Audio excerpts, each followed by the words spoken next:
So ఆ excitement and anxiety ఉందంటారా మీలో? ఎలా కనిపించట్లేదా? వణుకుతున్నాను, నవ్వుతో మేనేజ్ చేస్తున్నా, అంతే అంటారా? ఓకే, ఈ క్యారెక్టర్ అనేది ఇంత పవర్ఫుల్ అని చెప్పిన తర్వాత విని ఉంటారు, అండ్ డాడీ కూడా రికమెండ్ చేశారని, నాన్నగారు చెప్పారని చెప్తున్నారు. సో అది చెప్పిన తర్వాత ఫస్ట్ మీరు కజిన్స్ కానివ్వండి, ఫ్యామిలీ కానివ్వండి, ఫ్రెండ్స్ కానీ ఫస్ట్ ఎవరితో షేర్ చేసుకున్నారు ఈ పవర్ఫుల్ క్యారెక్టర్ గురించి? మనోజ్. ఓకే. ఓరే డాడీ నాకు కథ పంపించారా అని. అవునా? ఓకే. మేమిద్దరం షాక్లో ఉన్నాం, బికాజ్ ఇన్ని సంవత్సరాల తర్వాత డాడీ నాకని ఒక కథ పంపించడం ఇదే ఫస్ట్ టైం. సో నాకు ఇన్నాళ్ళకి అర్థమైంది డాడీ నన్ను ఎలా చూస్తున్నారా అని. అండ్ పవర్ఫుల్ క్యారెక్టర్కి వస్తే నాకు ఎవరు, నేను అడుగుతానేది ఒక మామూలుగా సింపుల్గా ఒక fun like lucky go you know girl next door kind of character ఏదైనా ఉంటే బాగుంటుంది అని. వచ్చిన ప్రతిసారి ఐ అనుకుంటూ ఇస్తాను నాకు ఎందుకో. కర్తవ్యంలో విజయశాంతి గారిలో ఉన్నారు. మీరు నమ్మితే నమ్మని లేకపోలేదు, చిన్నప్పుడు నేను ఒక చిన్న పిల్లిలాగా ఉండేదాన్ని. I use to be very shy for everything, very scared of everything, very unsure about everything.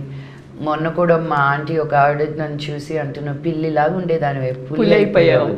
అసలు తప్పలేదు ఆంటీ, సొసైటీ అలా మార్చింది నన్ను, పిల్లిలాగా ఉంటే తొక్కేద్దాం అనుకుంటున్నారు అందరూ అని. But you grow and it was actually a compliment. ఒకేలాగా లేకుండా కాన్స్టెంట్గా మనం మారుతూ ఉండాలి, అప్పుడే గ్రోత్ అనేది ఉంటుంది. మన గురించి నేర్చుకుంటూ ఒక ఎత్తు, నేర్చుకున్నది వదిలేస్తూ ఇంకో ఎత్తు. Unlearning also is so important, because incoming is no greatness, outgoing, deleting things from your life is more important. So ఆ జర్నీలో ఉన్నాను అనమాట నేను. లెర్నింగ్ కన్నా అన్లర్నింగ్ ఏంటి ఇంపార్టెంట్.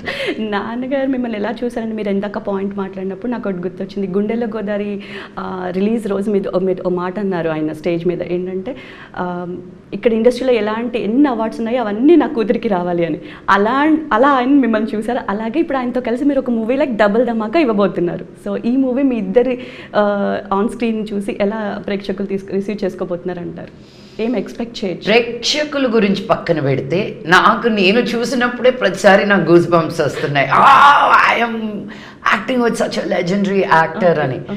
సో ఇది ఒక లెవెల్, ఒక లేయర్లో ఉన్న ఒక ఎక్సైట్మెంట్ కాదు, ఇది నా లైఫ్ అంతా వెయిట్ చేసిన ఒక నాట్ క్యారెక్టర్, నా లైఫ్ అంతా వెయిట్ చేసిన ఒక అంబిషన్, నాన్నగారితో చేయాలి అని.